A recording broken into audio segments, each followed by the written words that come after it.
그러나 우리는 다시 반성할 필요가 있으니 우리가 만일 수행하는 기간이 길고 멀다고 행하지 않는다면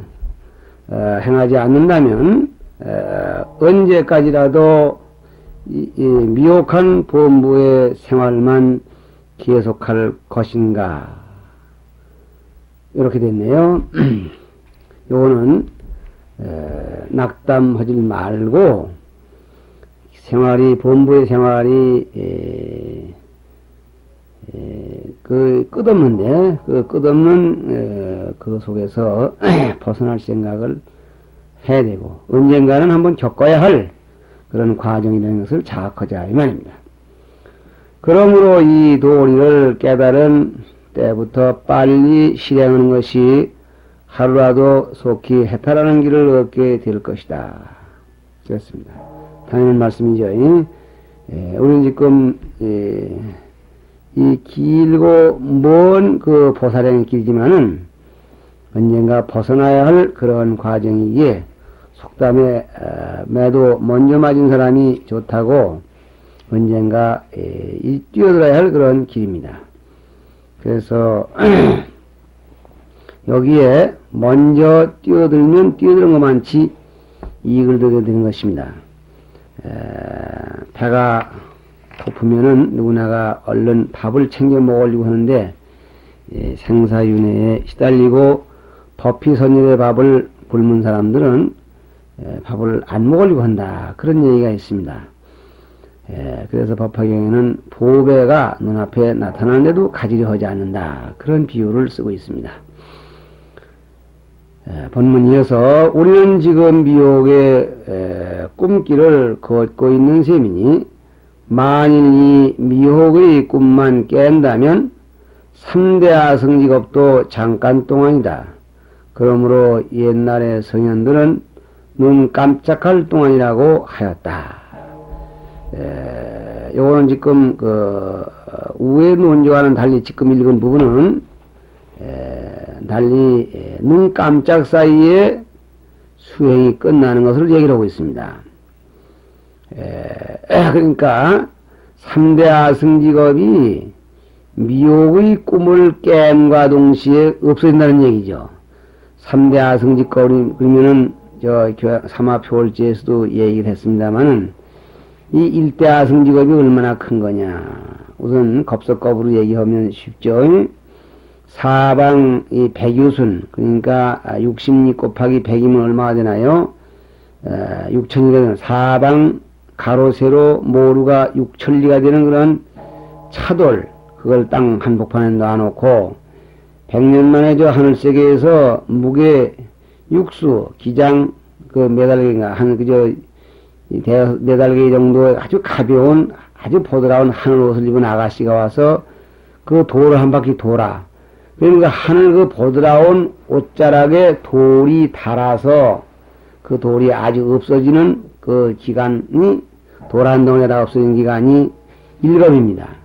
이 돌을 간다는 게 얼마나 어렵습니까? 요즘 이 집을 짓고 도끼다신가 하는 거 가는데도 그 쇠면에다가 그 물렁물렁한 그 대리석 부시래기를 넣어놓고 그 공구리 하는 것도 가을되면 그래 전기를 내고 물을 뿜고 난리를 치는데 그 단단한 돌을 사방 6천리나 되는 그런 큰 돌이 그것도 보드라운 그 옷이 문지르는 것도 아니고 바람자락에 스쳐서 돌아가는 그 마찰력, 그것도 매일 하는 것도 아니고 100년 만에 한 번.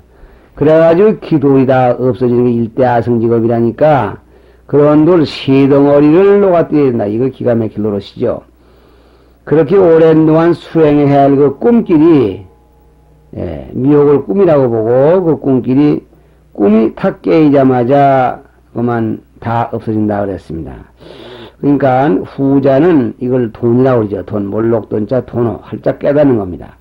그러니까 우리가 꿈속에 앉아서는 갈 길도 멀고 할 일도 많고 당하는 사연도 많고 한데 그 꿈을 깨면은 그만 그게 다 동시에 없어지죠. 내가 어릴 때 그런 이 동화를 들은 적이 있는데 꿈에 호래한테 쫓겨갑니다. 아픈 절벽입니다. 떨어져도 죽고 돌아서도 호래한테 물리고 이러지도 못하고 그런 꿈을 꾸고 지금 난감해가지고 있습니다. 그럴 때 어떻게 하면 살아나겠느냐. 그래 물어. 그런데 나는 그때 그 대답을 못하고 쩔쩔쩔쩔 매는데 또 어떤 누가 꿈을 깨면 살아날 것 같습니다. 그러니까 그 말이 맞는다고 우리 깔깔 웃었네요. 그러니까 앞으로 만길 아니라 억만길 배랑이 있고 뒤에 고래 한 마리 아니라 억만 마리가 와서 지금 죽게 됐더라도 그 괴로워하는 사연들이 모두 꿈속이기에 그 멀고 먼 그 고난을 눈 깜짝 사이에 벗어나는 얘기죠. 어릴 때 들은 얘기인데 그 해답을 못해 혼난 기억이 어디서 납니다. 여기서도 미혹을 깨달으면 곧 성불이다. 그래서 눈 깜짝할 동안이라고 하는 얘기는 이게 지금 영가 진각대사의 증도가에서 나오는 말씀인데 일체성현이 여전불이다. 뭐 그런 말이 있습니다. 바로 그 얘기야. 일체성현들이 눈 깜짝할 동안에 이루어진다. 그런 얘기죠. 범부로 있다가 눈 깜짝 사이에 모두 성현이 되는 거다. 이런 얘기입니다.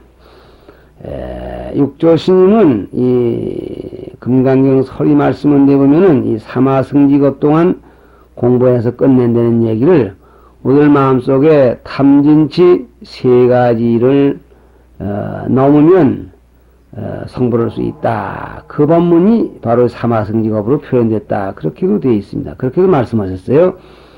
어쨌든지 하나하나 사를 따져서 겪어나가려면 사를 보면 52위 나가서 57위 이것을 3대 아승직업은 긴 동안 닦아야 되지만은 원리로 봐서는 눈 깜짝 사이에 다 초월해서 부처님 세계에 갈 수 있다는 것이 대승불교의 특징입니다.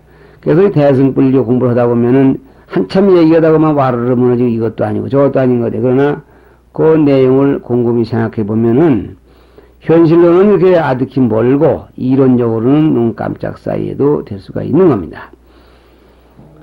본문 그 다음 부처님이란 이는 보살로서의 수행하는 기간을 지나서 더 수행할 여지가 없는 지위에 이른 일을 말하는 것이다. 했습니다. 부처님 알죠?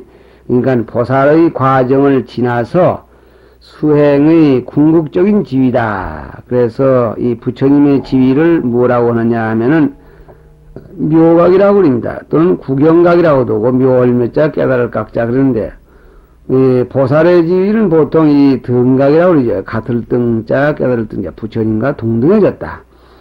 그러니까 이 부처님의 지위를 묘각 또는 구경각 또는 그 극증이라고 가장극자 증득할 증자 극한 극의 세계를 증득했다. 극증입니다. 그러니까 더 헐래야 더 할 것이 없는 지위가 바로 부처님의 지위예요. 어떻게 해서 더 할 수 없는 지위냐? 본문 끝에서 둘째 줄입니다. 중간 모든 번뇌를 모두 끊어버리고 자기의 본 성품을 보았으며 또 우주의 진리를 깨달아서 아무것도 거리낄 것이 없이 자각각타, 이 자각각타는 저기에서 자리리타의 그 동격이죠. 각타의 깨닫는 행이 끝까지 원만하니라. 석가모니 부처님께서 보리수 아래서 성도하셨을 적에 이렇게 말씀하였다. 나의 생사는 이제 끝났다. 깨끗한 행은 이미 성취하였고 할 일을 다 하였으니 뒷몸은 다시 받지 아니하리라. 이랬습니다. 아니면 아생 이진, 그 다음엔 정행 이취, 소작 이판, 불수 후유, 뭐 이렇게 원문을 그렇게 했어요. 그러니까 여기에서 이상 얘기한 것을 이 경전을 통해서 입증하는 것 뿐인데, 부처님의 세계란 어떤 것이냐? 생사가 이제 끝났습니다. 생사에 윤회할 그런 이 인연이 모두 없으므로 생사를 더 따르지 않게 됩니다.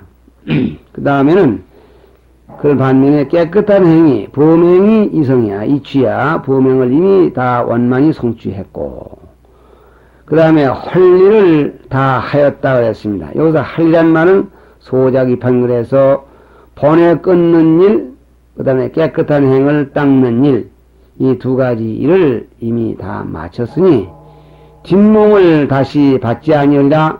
요 뒷몸이란 말은 이 원문에 후육을 했어요. 뒤후자 몸신자 그래서 뒷몸이란 말은 이 몸이 죽은 뒤에 다음에 받는 몸이죠. 물론 여기서 유자는 중유를 말하는 것인데 요 정확하게 말하면은 다음 몸을 받기에 앞서 중간에 49일 동안 머물러 있는 중음신을 유라고 합니다. 그러나 이 중음신을 거쳐가지고 내생몸을 받기 때문에 이럴 때는 다시 그냥 내생몸 또는 뒷몸 이렇게 됩니다. 그러니까 다시 말하면 다시 어디엔가 태어나려고 윤회기를 들지 않게 됐다. 이것이 부처님의 경지입니다. 다시 말하면 완벽하게 초월한 그런 지위죠. 그 다음에 이제 이 부처님과 보살을 비교합니다. 보살을 설명할 때는 그렇게도 얘기도 많더니 부처님의 설명은 이렇게 간단해 버렸네요. 이렇게 해놓고 보살과 부를 비교합니다. 본문 정확히 말하면 80페이지 중간 기해송 다음에 있습니다.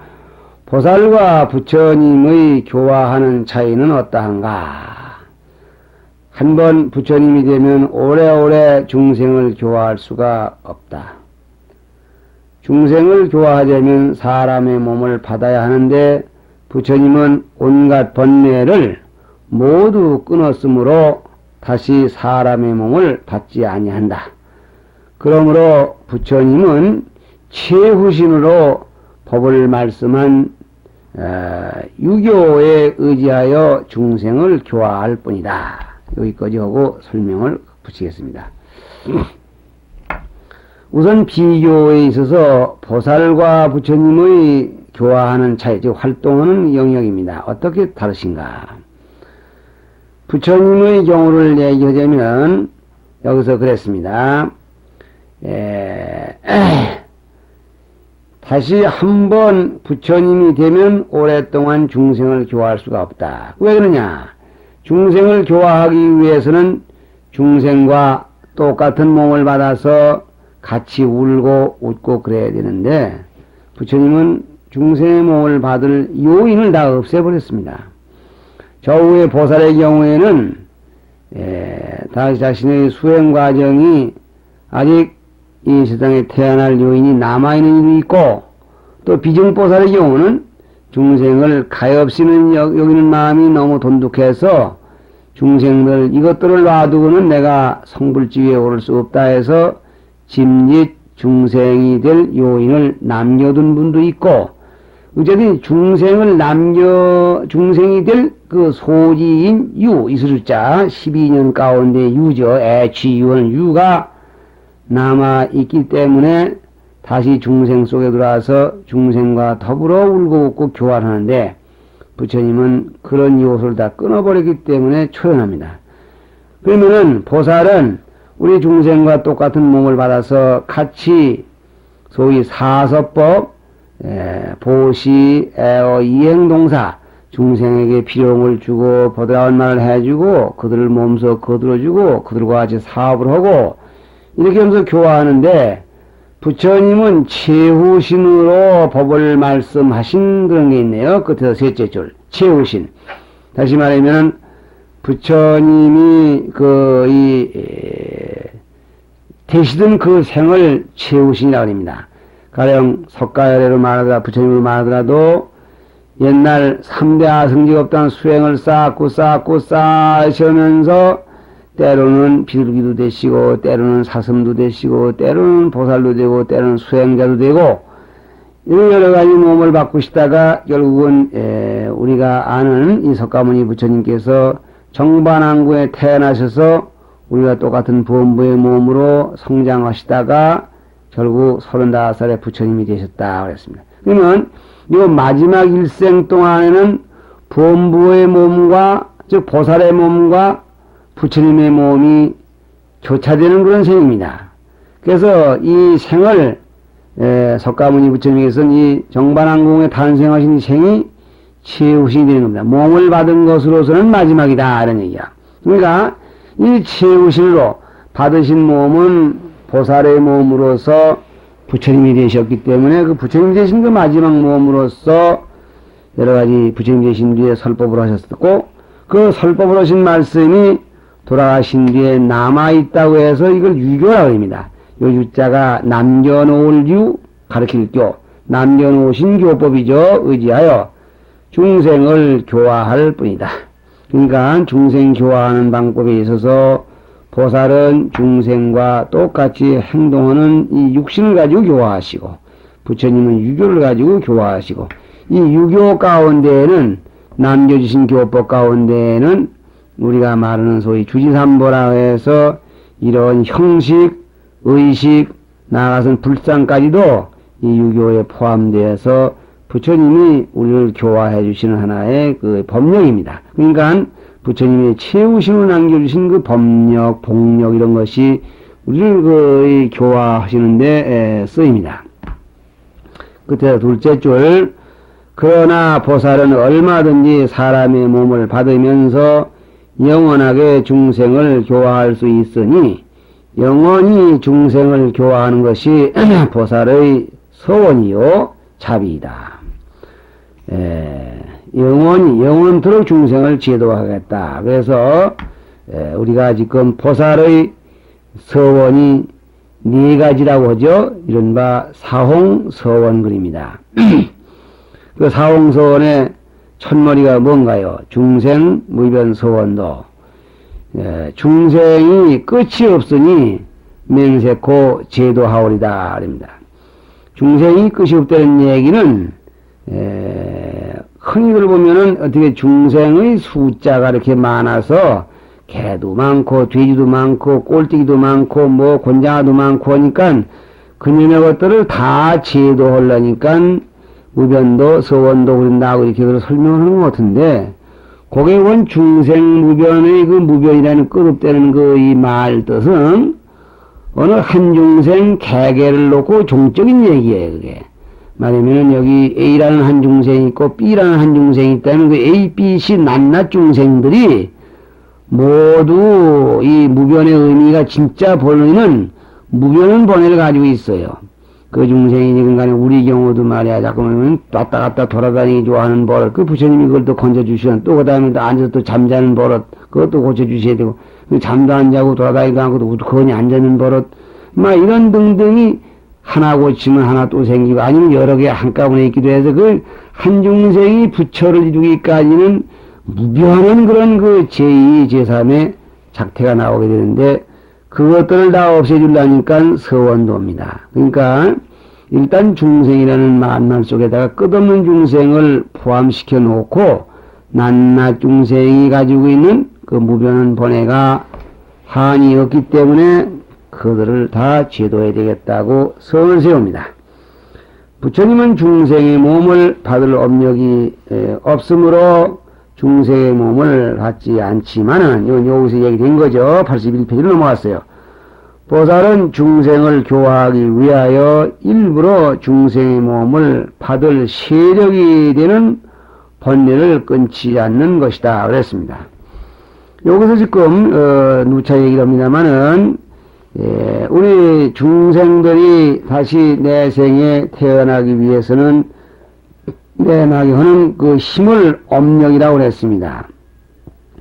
그런데 이 보살님들은 이거만 중생기도 다 집어치고 나도 부처님이 돼야 되겠어 그냥 조용하게 다 열반에 들어야 되겠다 이렇게 하면 되지만 그렇게 안 하시는 것은 중생을 교화하시기 위해서 다시 중생세계에 남아 있어야 되겠기에 그런 우리 중생의 입장으로 보면 업력 같은 거죠.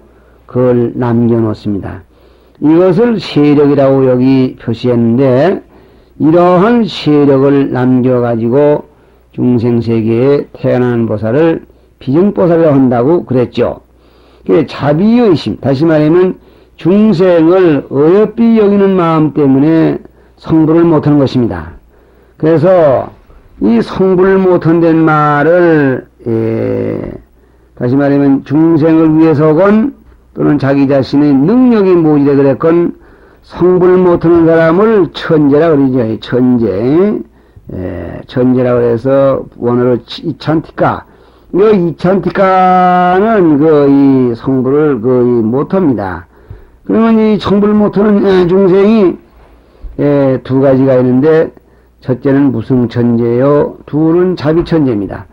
자든지 이 무승천재는 그 바탕이 너무너무나 둔탁하고 어리석어서 우리같이 이렇게 눈만 뜨고 코만 그냥 입만 열면 번뇌가 줄줄 끓는 것들이 이 무승천재고, 자비천재는 여기서 말하는 중생들 때문에 몸을 더 받기 위해서 번뇌를 끊지 않고 또 중생 속으로 기어들어가는 것을 자비천재라고 합니다. 그러니까 여기서 지금 번뇌 성불 못하는 면에서는 천재가 동일하고, 자비력 때문에 못하느냐 아니면 번성이 모질해서 못하느냐는 무승과 자비가 갈라집니다. 보살은 자비천재입니다. 둘째 줄 끝부분이죠. 그렇다고 해서 부처님의 자비심이 박약하거나 중생 교화를 잊으신 것은 아니다. 부처님 마음은 대자비심이라 하였으니 어찌 중생을 교화하려는 자비심이 없겠는가 이랬습니다. 이상 얘기를 해놓고 비교를 해놓고 이 부처님 쪽을 좀 보완하는 겁니다.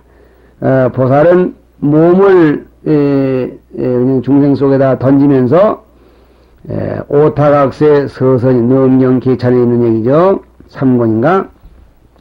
오타각세에 맹세코 먼저 뛰어들어가서 4권이면 4권. 열중생 미성불이면은 만일에 한 중생을 성불지 못하면 내가 열반에 들지 않겠다. 이렇게 서원을 세웁니다. 이러면 그 서원이 굉장하고 자비심이 돈독한 걸로 되어 있는데, 그러면 부처님은 그런 자비심이 박약하시냐, 보살만 대단하시냐, 그런데 그건 아니라는 얘기예요. 왜 그러냐 하면은 부처님, 보살님도 중생을 가엾이 여기시는데 어찌 부처님이 중생을 교화하는 자비심이 없겠는가?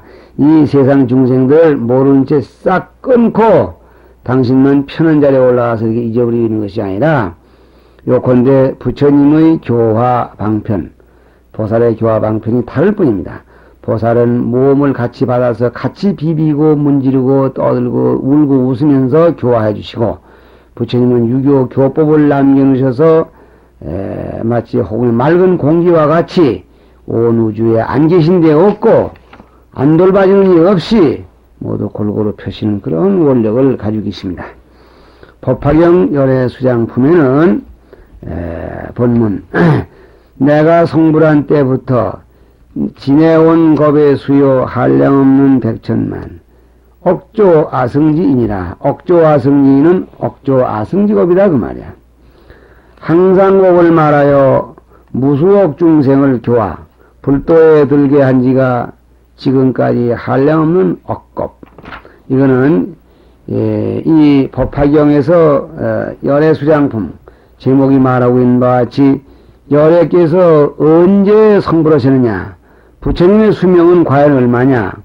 우리가 보통 알고 있기는 석가모니 부처님이 성불하신 이후로 오늘날까지, 그러면 수명이라고 한다면은 결국은 약 3000년 미만 이렇게 되겠는데, 이 법화경 열애수량품의 말씀에 의하면은 아주 한량없는 억겁 이전에 벌써 부처님이 성불하셨다는 거예요. 이걸 소위 구원실상이라고 합니다. 구원실상, 구원겁전에 진실을 이루었다.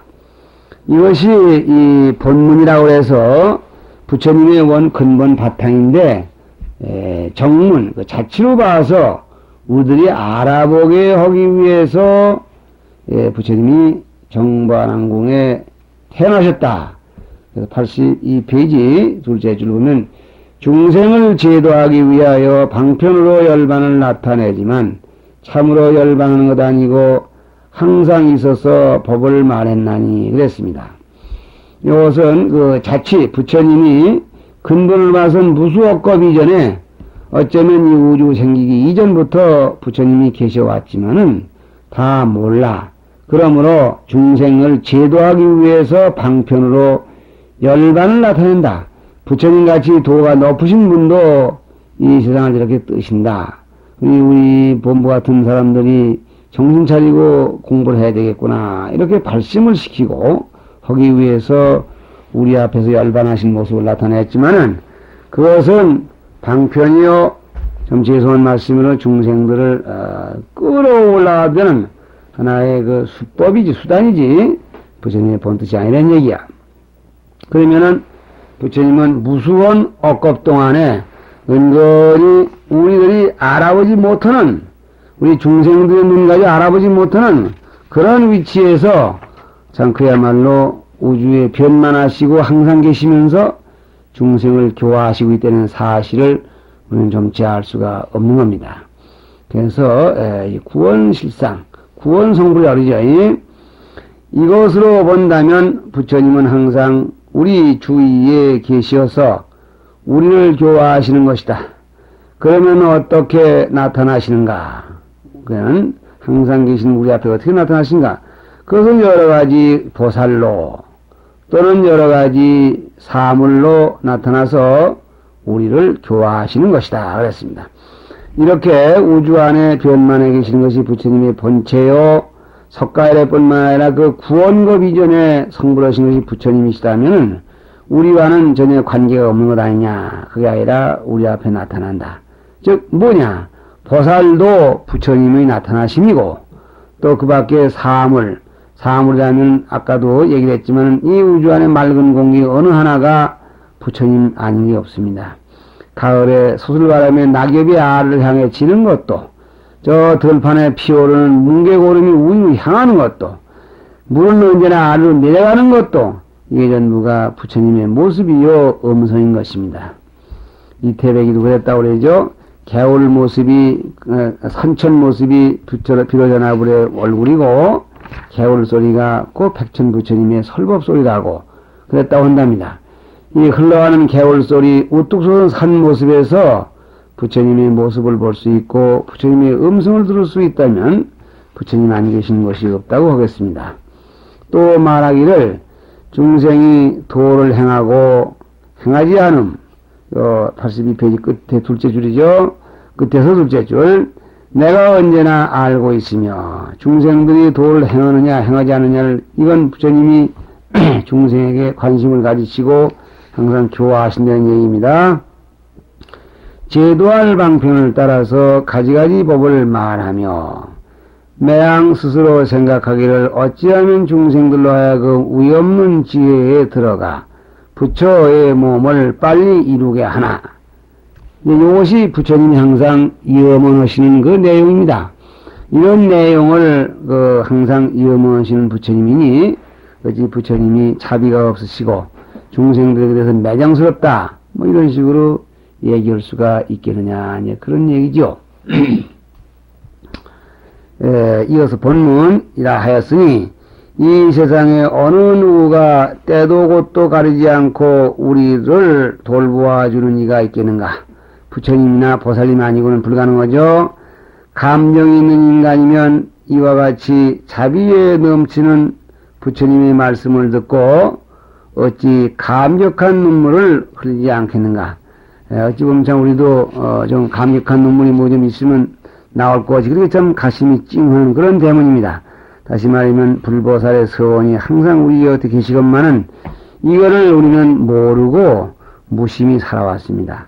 부처님의 은혜에 감사한다는 것도 있지만 부처님의 은혜를 어쩌면 이렇게 모르고 우리가 스스로 짤짤이 고생하는 길로만 기어들어가고 있는가. 나 자신의 팔자를 생각할 때 슬프기 짝이 없는 일입니다. 잠깐 쉬겠습니다.